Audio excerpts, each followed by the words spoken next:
ఏం తమ్ముళ్ళు హుషారుగా ఉన్నారా? మామూలు హుషారు కాదు.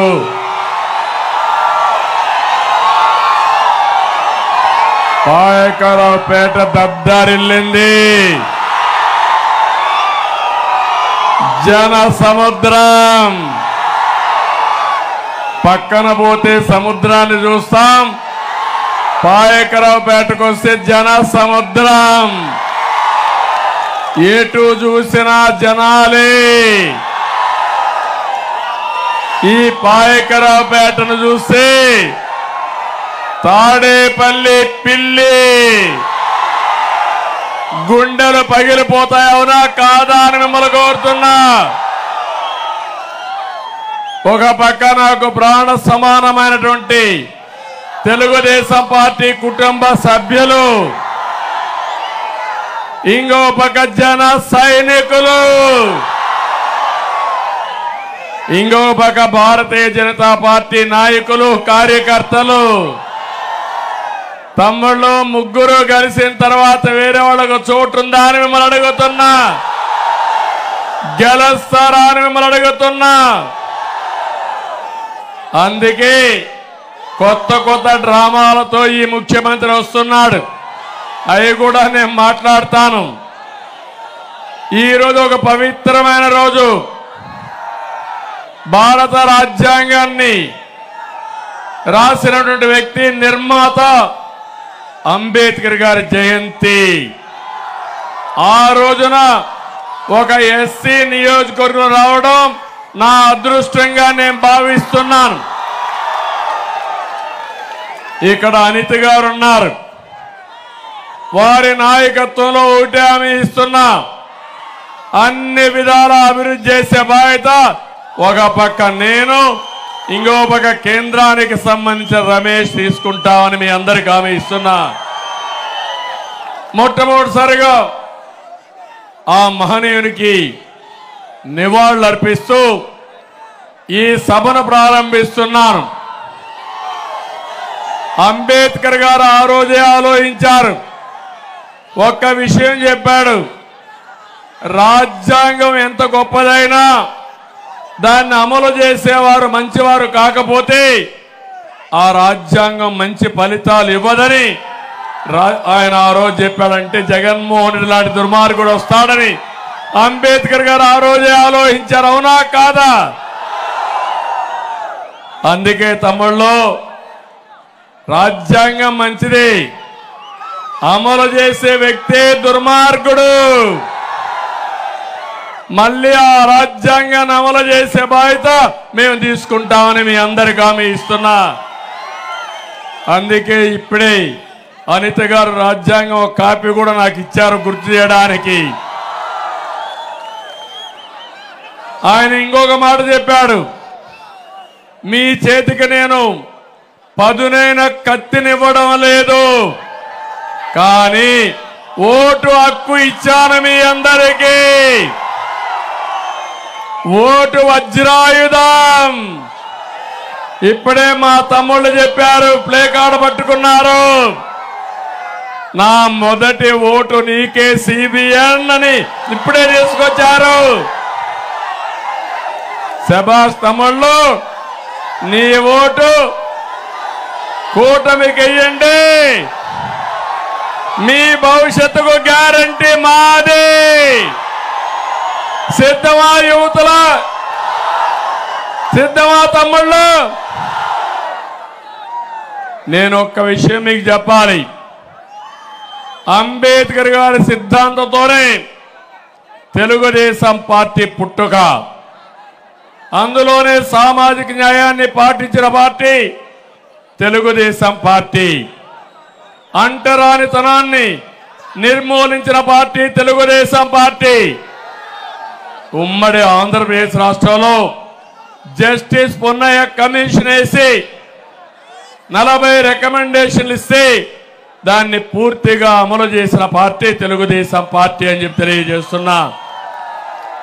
ఒకప్పుడు 2 గ్లాసుల సిద్ధాంతం ఉండేది. దళితులంటే అడుగడుగున అవమానం ఉండేది. ఆ రోజుల్లో ఒక కమిషన్ వేసి పూర్తిగా నిర్మూలించి మీకు న్యాయం చేసిన పార్టీ తెలుగుదేశం పార్టీ. అవునా కాదా ఆలోచించండి. నేను అడుగుతున్నా, ఈరోజు 10 నియోజకవర్గాల్లో దళిత నియోజకవర్గాల్లో మీటింగ్లు పెట్టి వచ్చాను ఇక్కడికి.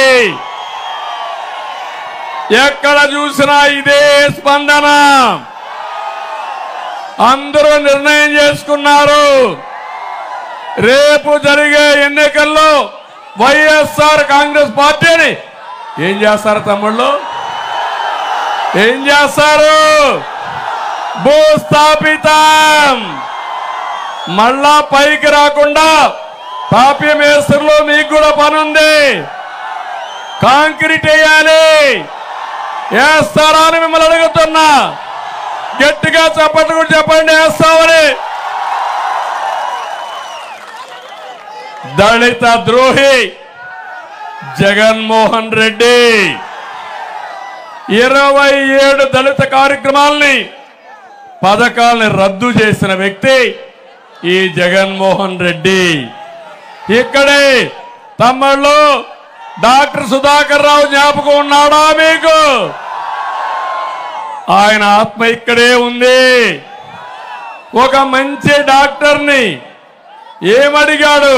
మాస్క్ అడిగాడు. అవునా కాదా? మాస్క్ అడిగిన పాపానికి ఏం చేశారు? అవమానించి, హింసించి, వేధించి చనిపోయేట్టుగా చేస్తే అనిత గారు వీలినంతవరకు ఆయన ఆదుకోవడానికి ప్రయత్నం చేసింది, కానీ వీలుగానే పరిస్థితి.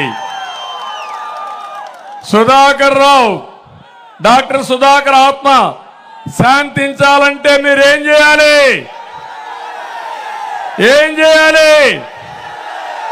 అనితని, రమేష్ని గెలిపించాలి, వైసీపీని ఓడించాలి. అప్పుడే ఆయన ఆత్మ శాంతిస్తుంది. నేను అడుగుతున్నా ఒక మాట మిమ్మల్ని అందరినీ, బెస్ట్ అవైలబుల్ స్కూల్స్ రద్దయిపోయినాయి. అందరికంటే ఇక్కడ ఉండే తమ్ముళ్ళు అడుగుతున్న, అందరూ బాధల్లో ఉన్నారనే తమ్ముళ్ళు.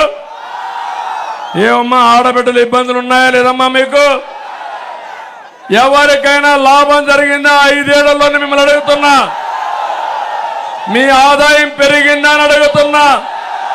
ఖర్చులు తగ్గాయని మిమ్మల్ని అడుగుతున్నా? ఏం పరిపాలనయా? చెత్త పరిపాలన ఇది. చెత్త మీద కూడా పనిచేసిన చెత్త ముఖ్యమంత్రి. మా ఆడబిడ్డలు ఇదేం కర్మ, 10 రూపాయలు ఇచ్చి 100 రూపాయలు దోచేస్తున్నాడని మా ఆడబిడ్డలు బాధపడే పరిస్థితి వచ్చింది. మా తమ్ముళ్ళు, ఏం తమ్ముడో ఏమైనా హామీ ఇచ్చాడు మీ అందరికీ?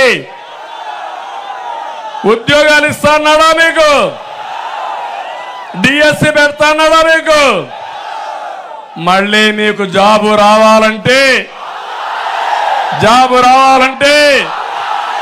నేను ఒక్కడు రావడం కాదు, నాకు ఒక విజన్ ఉంది.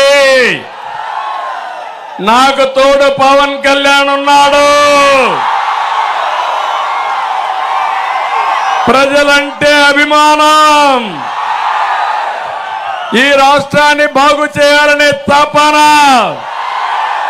మా ఇద్దరికి తోడు ప్రధానమంత్రి నరేంద్ర మోడీ గారు ఉన్నారు. ఈ దేశాన్ని ప్రపంచ పటంలో పెట్టాలని, నెంబర్ 1 దేశంగా చేయాలని, ఈ యువత ప్రపంచానికి మీ శక్తిని చాటి చెప్పాలని నరేంద్ర మోడీ గారి ఆశయం.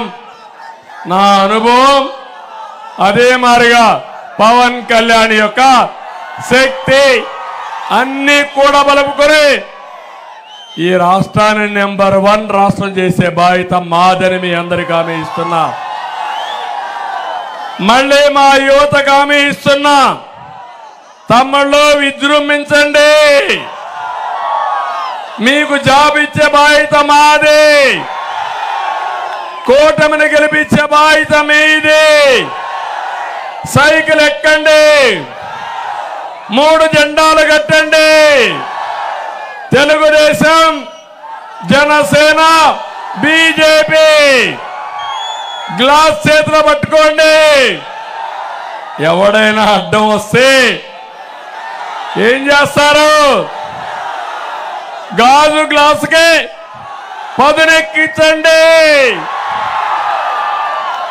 కమలాన్ని కూడా ముందు పెట్టుకోండి. తమ్ముళ్ళు మీకు తిరుగుంటుందా? ఇంకా అది మీరు చెయ్యండి. మిమ్మల్ని అందరినీ అగ్రస్థానంలో పెట్టే బాధ్యత మాదని మీ అందరికీ హామీ ఇస్తున్నా. మీరు ఒకసారి చూడండి, తెలుగుదేశం పార్టీ అంబేద్కర్ గారికి భారతరత్న అవార్డు రావడానికి కృషి చేసిన వ్యక్తి నందమూరి తారక రామారావు గారు. ఆయన ఆధ్వర్యంలో ఆ రోజు ఏదైతే యునైటెడ్ ఫ్రంట్ ఉందో ఆ రోజు చేసే పరిస్థితికి వచ్చింది. నేను ఒకటే మీ అందరికీ హామీ ఇస్తున్నాను, ఇక్కడ బాలయోగి ఉన్నాడు, పక్క జిల్లాలో లోకసభ స్పీకర్గా చేసిన పార్టీ తెలుగుదేశం పార్టీ. ఎప్పుడు కూడా దళితుల యొక్క శక్తిని గుర్తించిన పార్టీ తెలుగుదేశం పార్టీ. అందుకే ఆడబిడ్డ అనితని మహిళా అధ్యక్షురాలే కాకుండా పార్లమెంట్ బ్యూరో మెంబర్గా చేశామంటే అది తెలుగుదేశం పార్టీకి దళితుల పైన గౌరవం. నేను ఒకటే కోరుతున్నా, ఉత్తరాంధ్రలో మీరందరూ ఉన్నారు. ఏం తమ్ముడు, ఉత్తరాంధ్రకి ఏమైనా చేశాడా ముఖ్యమంత్రి పని? ఏమైనా జరిగిందా? ఉత్తరాంధ్ర మొత్తం ఊట్ చేశాడు, అవునా కాదా? కొండల్ని ఆనకొండల్లో మింగేశారు. ప్రశాంతమైన ఉత్తరాంధ్ర హింస, కబ్జాలు, అశాంతి. ఒక్క ఉత్తరాంధ్రలో 40,000 కోట్ల రూపాయలు దోచేసిన దుర్మార్గుడు ఎవరు తమ్ముళ్ళు? ఎవరు? రిషికొండ ఆనకొండలాగా మింగేశారా లేదా అని మిమ్మల్ని అడుగుతున్నా. 500 కోట్ల రూపాయలు ప్యాలెస్ కట్టాడు విలాస పురుషుడు జగన్మోహన్ రెడ్డి. నీకు ఇల్లు కట్టించాడా నేను అడుగుతున్నా? వచ్చిందా అని అడుగుతున్నా. మీకు ఊర్లంతా కూడా కొత్త కొత్త ఊర్లే కడతా అన్నాడు, కట్టాడా? ఎంత ఇల్లది? అగ్గి పెట్టంత, అంతేనా? పడుకోడానికి అవకాశం ఉందా ఇంట్లో? కాళ్ళు దాపుకొని పడుకుంటారా మీరు ఆ ఇంట్లో? కట్టుకున్నాక ఏమయ్యారు మీరు? ఇప్పుడు అప్పుల పాలైపోయారా లేదా? ఇల్లు పూర్తయినాయా మీకు? ఇల్లు పూర్తి కాల, అప్పుల పాలైపోయారు, అవునా కదా తల్లి? అందుకే హామీ ఇస్తున్నా, జగన్మోహన్ రెడ్డి కట్టుకున్నది ఆయనకు ప్యాలెస్, మా పేదవాళ్ళకు ఇళ్లు కట్టించే బాధ్యత మేము తీసుకుంటామని మీ అందరికీ హామీ ఇస్తున్నా. ఆ రోజు నేను టిట్కో హౌస్లు కట్టాను. పేదవాళ్ళకి ఒక ఆస్తి సృష్టించాలని ఆ ఇండ్లు కట్టే పరిస్థితికి వచ్చాను. ఈరోజు మళ్ళీ హామీ ఇస్తున్నా, మీకు ఇచ్చిన ఇంటి జాగా నేను క్యాన్సిల్ చేయను. వీళ్ళు చెప్తున్నారు ఇంటి జాగా క్యాన్సిల్ చేస్తారని, చేయను. అక్కడే ఇండ్లు కట్టిస్తా. ఇంటి జాగా రాని వారికి 2 సెంట్లు ఇచ్చి బ్రహ్మాండమైన ఇండ్లు, అప్పుల పాలు కాకుండా ఆస్తిని నిర్మాణం చేసే బాధ్యత నాది. ఈరోజు కేంద్రంలో ఉండే నరేంద్ర మోడీ గారు 10 ఏళ్లలో 4 కోట్ల ఇళ్లు కట్టారు. ఈ రోజే కొత్తగా ఒక ప్రోగ్రాం ఇచ్చారు, 3 కోట్ల ఇళ్లు 5 ఏళ్లలో నిర్మాణం చేస్తామని. ఆ 3 కోట్ల ఇళ్లలో 30 లక్షల ఇండ్లు, 40 లక్షల ఇండ్లు మీకు కట్టిస్తే మీ సమస్య పూర్తిగా పరిష్కారం ఇస్తుంది. వారిచ్చే 1,50,000కి ఈరోజు ఈ ముఖ్యమంత్రి చేసింది ఒక్క పైసా మీకు ఇవ్వాల. కేంద్రం ఇచ్చే 1,50,000, నరేగాల 30,000 ఇచ్చాడు. నేనున్నప్పుడు ఎస్సీలకు 1,50,000 అదనంగా 3 లక్షల రూపాయలు, ఎస్టీలకి 2.5 లక్షలు ఎస్సీలకు ఇచ్చిన పార్టీ తెలుగుదేశం పార్టీ. మళ్ళీ హామీ ఇస్తున్నాం, మీకు ఇల్లు కట్టిస్తా, ఇల్లు లేదనకుండా ప్రతి పేదవాడికి ఇల్లు కట్టించే బాధ్యత ఈ కూటమి తీసుకుంటామని మీ అందరికీ హామీ ఇస్తున్నా. ఎవరైనా కంపెనీలు చేస్తారు, ఈ దుర్మార్గుడు కంపెనీలు తరివేశాడు. ఇక్కడ చూస్తే మిలీనియం టవర్స్ నుంచి అన్ని కంపెనీలు పోయినాయి, లూలు గ్రూప్ పోయింది, అదాని డేటా సెంటర్ పోయింది. మళ్ళీ హామీ ఇస్తున్నా, నేను వస్తే పరిశ్రమలు వస్తాయి, జగన్ వస్తే గంజాయి వస్తుంది. అవునా కాదా? అందుకే తమిళ్లో నేను ఆ రోజు విశాఖపట్నాన్ని ఒక ఐటీ క్యాపిటల్ గా, ఆర్థిక రాజధానిగా చేయాలని ముందుకు పోయాను.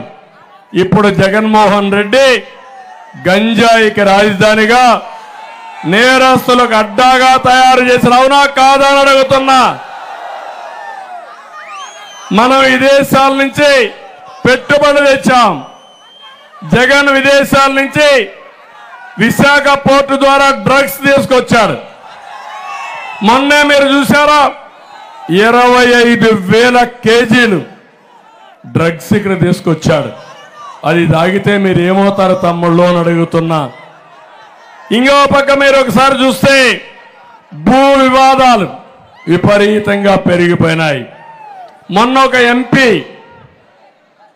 కొడుకుని కిడ్నాప్ చేస్తే దిక్కు లేదా ఎంపీకి.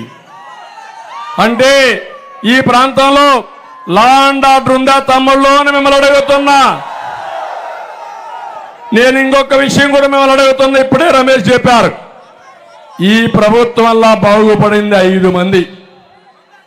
వాళ్ళల్లో జగన్మోహన్ రెడ్డి ఒక్కడు. రెండోది ఇక్కడికి ఉన్నాడు మొన్నటి వరకు. ఎవరు విజయసాయి రెడ్డి.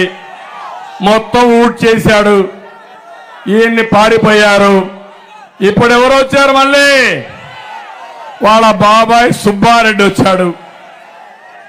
ఇంకో పక్క సజ్జల, ఇంకో పక్క పెద్దిరెడ్డి. ఏం తమ్ముళ్ళు ఇక్కడ మగవాళ్ళు లేరా? మా వీర నారీమణులు లేరా? ఇక్కడ మనుషులు లేమా? వీళ్ళు రావాలని ఎక్కడి నుంచో. అంటే ఏంటి వీళ్ళ అరాచకం? అందుకే చెప్తున్నా, నేను ఈ ప్రాంతాన్ని అభివృద్ధి చేసి మీలోనే నాయకత్వాన్ని ఇచ్చే బాధ్యత మాదని మీ అందరికీ హామీ ఇస్తున్నా.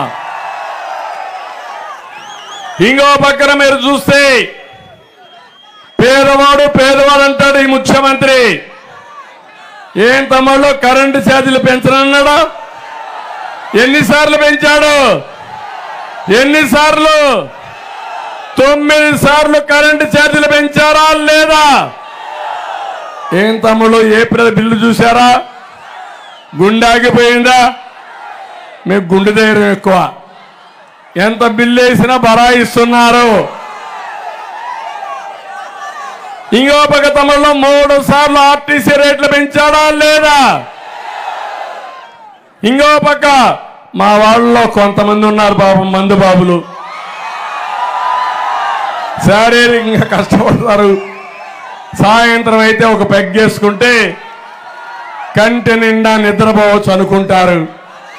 మీ బలహీనత అర్థమైంది ముఖ్యమంత్రికి.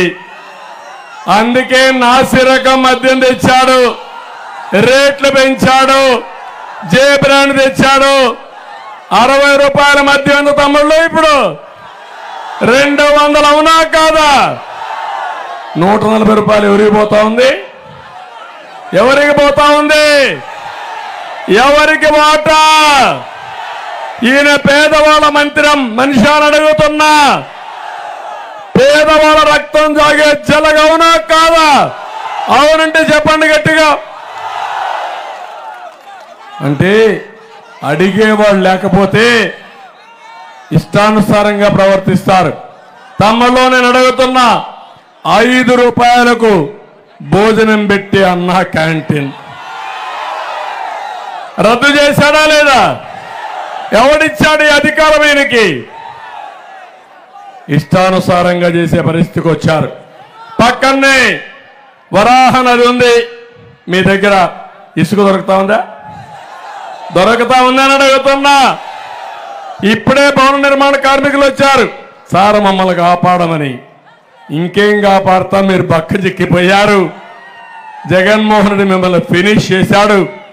ఒకటే చెప్పా, నేను వస్తానే ఇసుకకు రెక్కలు రావు, ఉచిత ఇసుక ఇచ్చి మిమ్మల్ని ఆదుకునే బాధ్యత నాది. ఒకప్పుడు ట్రాక్టర్ 1000 రూపాయలు, అవునా కాదా? ఇప్పుడెంత? 5000, 6000. ఏంటి అరాచకం? 7000 వేలం పాట. దుర్మార్గుల చేతల్లో వేలం పాట అయిపోయింది మీ జీవితాలు, అవునా కాదా? అయినా మీకు కోపం రాదు, సహనం ఎక్కువ. డ్రామాలు ఆడుతూ ఉంటే మీరు కూడా మోసపోవడానికి సిద్ధంగా లేవని చెప్పాలి, అవునా కాదా అని అడుగుతున్నా. తమిళ్లో ఇలాంటి వాళ్ళని చూస్తే ఇసుక mafia, liquor mafia, mines mafia, కబ్జాలు చేసి ఇష్టానుసారంగా దోచేసే మాఫియా, సెటిల్మెంట్ చేయడం, ఏ స్కీమ్ తీసుకొచ్చినా దాంట్లో ఒక పెద్ద కుంభకోణం ఉంది. ఈ విషయం మీరు గుర్తుపెట్టుకోవాల్సిన అవసరం ఉంది. మళ్ళీ మీ కుంభకోణాలు పోవాలంటే ఎవరు రావాలి?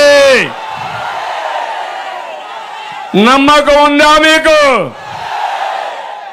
ఒకటి హామీ ఇస్తున్నా, ఎవరైతే కుంభకోణాలు చేసిన వారిని ఉక్కు పాదంతో అణిచివేసే బాధ్యత మాదని మీ అందరికీ హామీ ఇస్తున్నా. ఇక్కడికి వచ్చినప్పుడు ఈ రోజే కేంద్రంలో నరేంద్ర మోడీ గారు, అదే మరి బీజేపీ ఎన్డీఏ పార్ట్నర్స్ అందరూ కలిసి ఒక మోడీ సంకల్ప పత్రాన్ని ఒకటి ఇచ్చారు, ఒక మేనిఫెస్టో ఇచ్చారు. అందులో చూస్తే మనం ఇప్పటికే సూపర్ 6 ఇచ్చాం. మా మిత్రుడు పవన్ కళ్యాణ్ గారు అన్నారు, ఆరేగా సార్ 10 ఇద్దామని. నేనన్నా ఓకే అన్నాను. ఇప్పుడు మేమిచ్చే కార్యక్రమాలు, కేంద్రం ఇచ్చే కార్యక్రమాలు రెండు కలుపుకుంటే ఆకాశమే హద్దుగా అభివృద్ధి చేసే అవకాశం ఉంటుంది. మన సూపర్ 6 లో కూడా ఇవే ఉన్నాయి. ఒక పక్క మనం అన్నాం మహాలక్ష్మి అన్నాం, ఈరోజు వాళ్ళు ఇచ్చే దాంట్లో నారీ శక్తి అన్నారు. ఈ రెండు కలుపుతాం. కలిపిన తర్వాత మనం ఆడబిడ్డ అనేది ఏమమ్మా, మీకు ఒకటే హామీ ఇస్తున్నా, నెలకు 1500 రూపాయలు ఒక్కొక్కరికి. ఇద్దరుంటే 3000, ముగ్గురుంటే 4500, నలుగురుంటే 6000. ఆంక్షలు లేవు. మీ పేరుతో మీ అకౌంట్లో డబ్బులు వేసే బాధ్యత నాదని మరొకసారి మీ అందరికీ హామీ ఇస్తున్నా. ఇది కాకుండా తల్లికి వందనం, ఒక బిడ్డకు 15000. జగన్మోహన్ రెడ్డి చెప్పారు, ఎంతమంది ఉన్నా ఇస్తామని, ఒకరికే ఇచ్చే పరిస్థితి వచ్చాడు. ఇద్దరుంటే 30,000 ఇస్తాం, ముగ్గురుంటే 45,000 ఇస్తాం, నలుగురుంటే 60,000 కూడా ఇచ్చే బాధ్యత మాదని మా ఆడబిడ్డలకు హామీ ఇస్తున్నా. దీపం ఆ రోజు నేనే పెట్టాను. మా ఆడబిడ్డలు వంట చేసేటప్పుడు ఇబ్బంది రాకూడదని దీపం ద్వారా వంట గ్యాస్ ఇచ్చిన పార్టీ తెలుగుదేశం పార్టీ. ఇప్పుడు రేట్లు పెరిగాయి, వాడకం మానేశారు మీరు. మళ్ళీ మీ అందరికీ 3 గ్యాస్ సిలిండర్లు ఉచితంగా ఇచ్చే బాధ్యత మాది. 4వది, ఆర్టీసీ బస్సుల్లో ఉచిత ప్రయాణ సౌకర్యం ఏర్పాటు చేస్తారని మా ఆడబిడ్డలకు హామీ ఇస్తున్నా. జగన్మోహన్ రెడ్డి చేసే పని 10 రూపాయలు ఇచ్చి 100 రూపాయలు దోచేయడం. నేను చేయబోయేది 15-20 రూపాయలు ఇస్తా. జగన్మోహన్ రెడ్డి అప్పు చేస్తాడు, మీకు ఇచ్చేది ఇచ్చేసి మొత్తం చేస్తాడు. నేను ఇవ్వబోయేది అప్పు తేను, అభివృద్ధి చేస్తా, సంపద సృష్టిస్తా, ఆ సంపద మీకు పంచుతాను. ఆర్టీసీ బస్సుల్లో కూడా ఉచిత ప్రయాణ సౌకర్యం ఏర్పాటు చేస్తా. ఇవి చేసి ఈ ఆడబిడ్డల్ని నారీ శక్తిలో ఒక ప్రోగ్రాం ఇచ్చారు, లక్షాధికారులు చేస్తామని. నేను ఎప్పుడో డాక్రా సంఘాలు పెట్టా, ఇప్పుడు హామీ ఇస్తున్నా. ఇంటి తాళాలు, బీరువా తాళాలు మా ఆడబిడ్డలకు ఇస్తా. ఆర్థిక శక్తిగా తయారు చేస్తా. దేశానికి, ప్రపంచానికి ఆదర్శంగా నా తెలుగు ఆడబిడ్డల్ని తయారు చేస్తానని నేను మీ అందరికీ హామీ ఇస్తున్నా. ఇది కాకుండా తమ్ముళ్ళు, కేంద్రం కూడా ఒక ప్రోగ్రాం ఇచ్చారు మీకు అందరికీ. ఆ ప్రోగ్రాం ప్రకారం మీరు ఒకసారి చూస్తే యువ శక్తి, మనది యువ గళం, రెండు కలుస్తాయి. రెండు కలిసిన తర్వాత 20 లక్షల ఉద్యోగాలు మీకు ఇచ్చే బాధ్యత మాది. 3,000 రూపాయలు నిరుద్యోగ భృతి ఇప్పిస్తామని చెప్పి నేను మీకు తెలియజేస్తున్నా. ఇదే కాకుండా ఎక్కడికక్కడ ఆటో డ్రైవర్లు తొందరలో వస్తున్నా మీ దగ్గరికి. కొత్త పాలసీ తీసుకొస్తాను. మా ఆడబిడ్డలకు ఉచిత ప్రయాణం ఏర్పాటు చేశారు కాబట్టి దానికి సమానమైన ప్యాకేజీ మా ఆటో డ్రైవర్లకు ఇవ్వాలి. ఇస్తానని హామీ ఇస్తున్నా. ఏం చేయాలో చేసి చూపిస్తానని మా ఆటో డ్రైవర్లందరికీ హామీ ఇస్తున్నా. ఇది కాకుండా ఇంకో పక్క పేదవాళ్ళందరికీ 4,000 రూపాయలు పెంచను మీ ఇంటికి మొదటి తారీఖున ఆంక్షలు లేకుండా పంపించే బాధ్యత నాది. ఏప్రిల్ నుంచే ఇస్తా. మనం గవర్నమెంట్ వచ్చేది జూన్ 4వ తారీఖు పైన, కానీ ఏప్రిల్, మే, జూన్ 3 నెలలు కలిపి 4,000 రూపాయలు పెంచినిచ్చే బాధ్యత మాదని వృద్ధులకి, వితంతువులకి అందరూ తెలియజేస్తున్నా. అందుకే కేంద్రం కూడా గరీబ్ అనే కార్యక్రమం తీసుకొచ్చి వాళ్ళు ఇచ్చే 5 కేజీల బియ్యం ఉచితంగా ఇవ్వడానికి నిర్ణయం చేశారు. అది కూడా కంటిన్యూ అవుతుంది. ఈరోజు జగన్మోహన్ రెడ్డి చేసే మోసాలు మీరు చూస్తే ఏది ఇవ్వకుండా కేంద్రం ఇచ్చిన డబ్బులు కూడా ఈయన అకౌంట్లో వేసుకుని ఒక స్టిక్కర్ వేసుకుంటున్నాడు తప్ప ఇంకోటి కాదని చెప్పి కూడా నేను మీకు తెలియజేస్తున్నా. అందుకని ఇంకో పక్క వాలంటీర్లు కూడా చెప్పాను. 5,000 రూపాయలు ఆందోళన, 10,000 రూపాయలు ఇచ్చే బాధ్యత మాదని వాలంటీర్లు కూడా చెప్పాను. ఇవన్నీ చేద్దాం. ఇప్పుడు ఇంకొక విషయం చెప్పేసి ఎందుకు టైం కూడా తక్కువ ఉంది. ఈరోజు ఒక విషయం మీరు చూస్తే ఇక్కడ ఒక ఎమ్మెల్యే ఉండేవాడు మొన్నటి వరకు, మొత్తం పాయకరాపేట ఊట్ చేశాడు. ఏమి మిగిలిందా అని అడుగుతున్నా. ఇప్పుడు ఒక ఎమ్మెల్యే వచ్చాడు. ఎక్కడి నుంచి వచ్చాడో నాకు తెలియదు. ఎక్కడి నుంచి వచ్చాడు? పారాచూట్ వేసుకొని వచ్చాడు. ఎక్కడికి? ఎక్కడి నుంచో వచ్చాడు. అక్కడ ఎమ్మెల్యే, అక్కడ చెత్త, ఇక్కడ బంగారం. ఇక్కడ చెత్త ఎక్కడ పోయిందో నాకే తెలియదు. అయితే నేను ఒకటే చెప్తున్నాను మీ అందరికీ, ఇక్కడ ఇవి కాకుండా నక్కపల్లిలో ఏపీఐఐసి 8,000 ఎకరాలు ల్యాండ్ ఎక్విజిషన్ చేశారు నేనున్నప్పుడు. ఇప్పుడు హామీ ఇస్తున్నా, పరిశ్రమలు తీసుకొస్తా. పెట్రోకెమికల్ కారిడార్ కూడా ఆ రోజు ప్రణాళిక తయారు చేశాం. అవన్నీ తీసుకొచ్చే బాధ్యత నాదని మీ అందరికీ హామీ ఇస్తున్నా. ఈ పిల్లలు ఎక్కడికో పోవక్కర్లేదు. ఇక్కడే ఉద్యోగాలు ఇప్పించే పరిస్థితిలో ఈ భూమిలో పరిశ్రమలు తెచ్చే బాధ్యత మాది. ఇప్పుడే రమేష్ గారు చెప్పారు, హైడ్రోజన్, గ్రీన్ హైడ్రోజన్ ఒక హబ్గా తయారు చేస్తాం. దానికి కూడా ముందుకు పోతాం. 150 కోట్లతో వాటర్ ప్రాజెక్ట్ ఇచ్చాం. అప్పట్లోనే ఈ పనులన్నీ పూర్తి చేయడం జరిగింది. కానీ దాన్ని పూర్తి చేయకుండా మిగిలిన పనులు పెండింగ్ పెట్టారు. మళ్ళీ డబ్బులు ఇచ్చి మీకు నీళ్లు ఇచ్చే బాధ్యత నాదని మీ అందరికీ హామీ ఇస్తున్నా. 18 గ్రామాల్లో మత్స్యకారులు ఉన్నారు, ఇబ్బందులు ఉన్నాయి. మినీ హార్బర్ కావాలి, రెసిడెన్స్ స్కూల్ కావాలి, ఎన్ఏఓబి కూడా నిర్వాసన సమస్యలు ఉన్నాయి, అవన్నీ పరిష్కారం చేస్తాం. ఇంకో పక్క పాయకరాపేట మండలంలో అంబేద్కర్ ఉద్యానవనం ఏర్పాటు చేయడం జరిగింది. అది కూడా నిరుపయోగంగా ఉంది. రాబోయే రోజుల్లో దీన్ని కూడా బాగా డెవలప్ చేసి కళ్యాణ మండపం ఏర్పాటు చేస్తాం. వెంకటేశ్వర స్వామి టెంపుల్ని డివోషనల్ హబ్గా తయారు చేయాలన్నారు, అది కూడా చేస్తాం. వరాహ నది పైన గ్రోయన్స్ అభివృద్ధి చేయమన్నారు, అది కూడా చేస్తాను. ఏటి కొప్పాక తాండవ షుగర్ ఫ్యాక్టరీల హామీలు నిలబెట్టుకోలేదు. తప్పకుండా ఆలోచించి తగిన నిర్ణయం తీసుకొని మిమ్మల్ని ఆదుకుంటాం. ఇక్కడ ఇప్పుడే తమలపాకులతో పెద్ద గార్లెండ్ తయారు చేసి నాకు స్వాగతం పలికారు.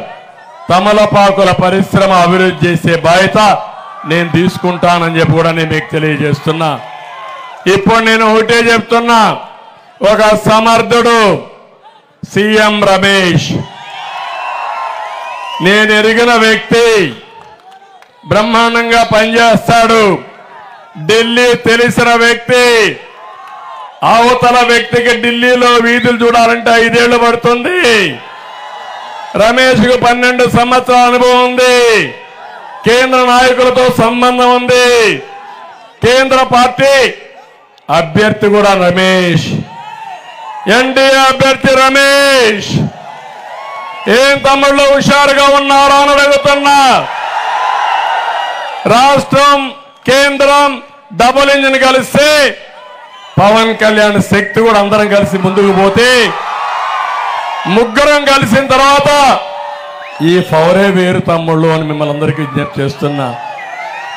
అందుకే ఈరోజు నేను హామీ ఇస్తున్నా, ఈ నియోజకవర్గానికి అనకాపల్లికి సరైన పార్లమెంట్ అభ్యర్థి సీఎం రమేష్ అని మీ అందరికీ విజ్ఞప్తి చేస్తున్నా. ఒక వెనుకబడిన నియోజకవర్గం ఉత్తరాంధ్ర సుజల స్రవంతి రావాలి, పరిశ్రమలు రావాలి, ఈ ప్రాంత అభివృద్ధి జరగాలి. అటు పార్లమెంటుకి రమేష్ ఉండాలి.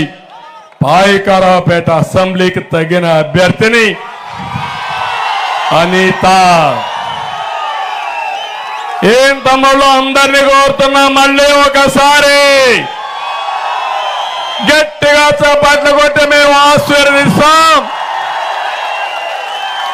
అతి పెద్ద మెజార్టీతో గెలిపిస్తామని ఒక సంకల్పం చేసి ముందుకు సాగాల్సిందిగా మరొకసారి కోరుకుంటూ అందరికీ మరొకసారి నమస్కారాలు. జై హింద్, జై తెలుగుదేశం.